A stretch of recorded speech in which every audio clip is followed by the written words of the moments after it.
बिस्मिल्लाहिर्रहमानिर्रहीम। अस्सलामु अलैकुम वरहमतुल्लाह। नाजरीन, सऊदी अरब में मेहनत के कवानीन तब्दील हो रहे हैं। नए कवानीन के तहत गैर मुल्की कारकुनों को ये सहूलत हो गई है कि वो बेहतर काम के लिए मकामी लेबर मार्केट में अपने पेशे से मुतल्लिक रोज़गार तलाश करके वहाँ मुआहदा करें।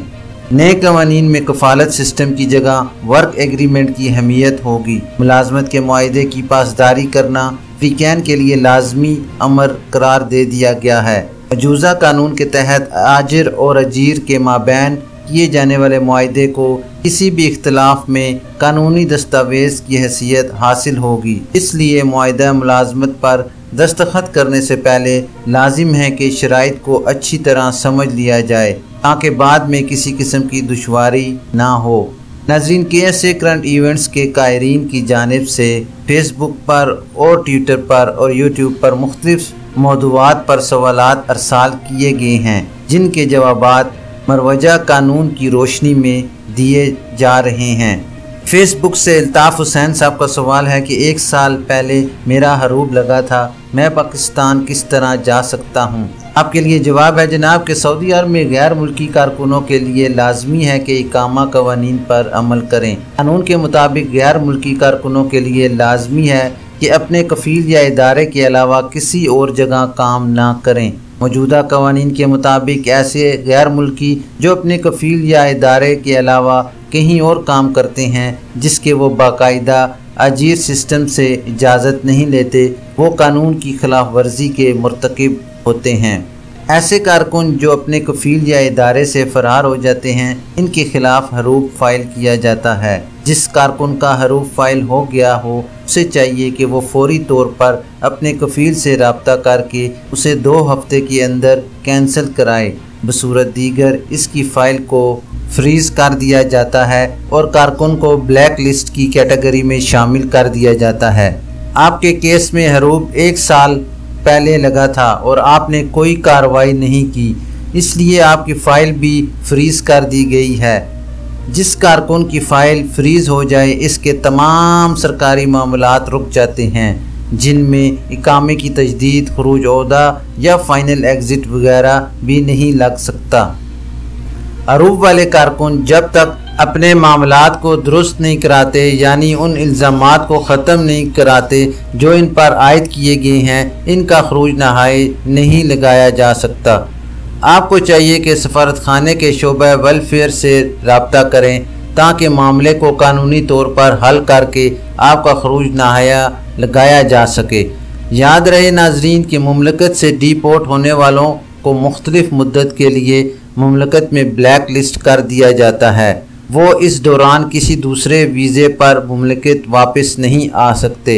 डिपोर्ट किए जाते वक्त मुद्दत का तयन करके कारकुन को भी मुतला कर दिया जाता है। नाजरीन, दूसरा सवाल है अब्दुल्ला हमीदी साहब का कि कफ़ील से शिकायत हो तो मसले के हल के लिए किस से रब्ता किया जा सकता है? आपके लिए जवाब है जनाब कि सऊदी अरब में वजारत अफरादी क़ुव्वत और समाजी बहबूद आबादी, जिसे मादी में वजारत मेहनत कहा जाता था, की जानिब से लेबर कोर्ट्स मुकर्रर की गई हैं, जिनके ज़ेली इदारे तस्फिया अल अमालिया कहलाते हैं। आजिर और अजीर के माबैन इख्तलाफात दूर करने वाली कमेटी। मज़कूरा कमेटी पर ऑनलाइन शिकायत दर्ज कराई जा सकती है। अगर कफ़ील की जानिब से तनख्वाह अदा ना की जा रही हो या दीगर मामलात में इख्तलाफ होने की सूरत में सबूत के साथ इस्लाही कमेटी से रुजू किया जा सकता है। इस्लाही कमेटी की जानिब से कफ़ील को नोटिस जारी किए जाते हैं। अगर वो नहीं आता तो दूसरा नोटिस जारी किया जाता है। तीसरे नोटिस पर भी ना आए तो कमेटी मुनासिब फ़ैसला कर देती है। नाजरीन, याद रहे कि कानून के मुताबिक अगर कारकुन का इकामा या वर्क परमिट एक्सपायर हो और उसे मुसलसल 3 माह तक तनख्वाह भी नहीं मिली, तो इस सूरत में कमेटी फौरी तौर पर दूसरी जगह कफ़ालत की तब्दीली के हुक्मात सादिर कर देती है। हमीद खान साहब का सवाल है कि मेरे एक दोस्त का 3 साल से इकामा ख़त्म है और खरूज नहाई भी लगा हुआ है, इसका क्या होगा? आपके लिए जवाब है जनाब कि जैसा कि आपने कहा कि दोस्त का 3 साल से इकामा ख़त्म है और खरूज नहाई भी लगा हुआ है, इससे ये मालूम हो रहा है कि आपके दोस्त ने खरूज नहाई यानी फाइनल एग्ज़िट हासिल करने के बाद मुमलकत से नहीं गया और इस दौरान खरूज नहाई भी एक्सपायर हो गया, क्योंकि खरूज नहाई इस वक्त तक नहीं लग सकता जब तक इकामा एक्सपायर हो। आपके दोस्त ने इकामा कवानीन की खिलाफ वर्जी की और वक्त पर मुमलकत से नहीं गया। इस सूरत में इसका क़याम गैर कानूनी है।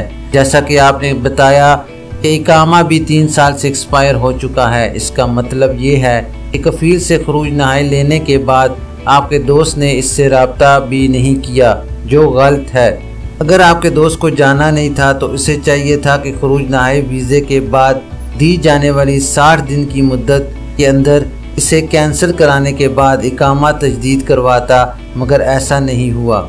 बेहतर होगा कि आप कफ़ील से रब्ता करें और इकामा तजदीद कराने के बाद दोबारा खरूज नहाई लगवाएं। याद रहे, खरूज नहाई कैंसिल ना कराने पर 1000 रियाल जुर्माना आयद होता है, जो अदा करना ज़रूरी है। नाजरीन, ये थी अभी तक के लिए सऊदी अरब में रहनुमा होने वाली ख़ास तब्दीलियाँ और उनकी अपडेट। इंशाल्लाह नेक्स्ट बुलेटिन में मिलते हैं ख़ास और मालूमाती ख़बर के साथ। वीडियो ख़त्म करने से पहले मैं तमाम नए आने वाले हजरात से गुजारिश करूँगा कि काइंडली मेरे चैनल को लाइक, सब्सक्राइब और बेल नोटिफिकेशन को ओपन कर लें, ताकि हर नई आने वाली खबर आप तक बर वक्त पहुँच सके। अपना ख्याल रखिए और दूसरों का भी। अल्लाह हाफिज़।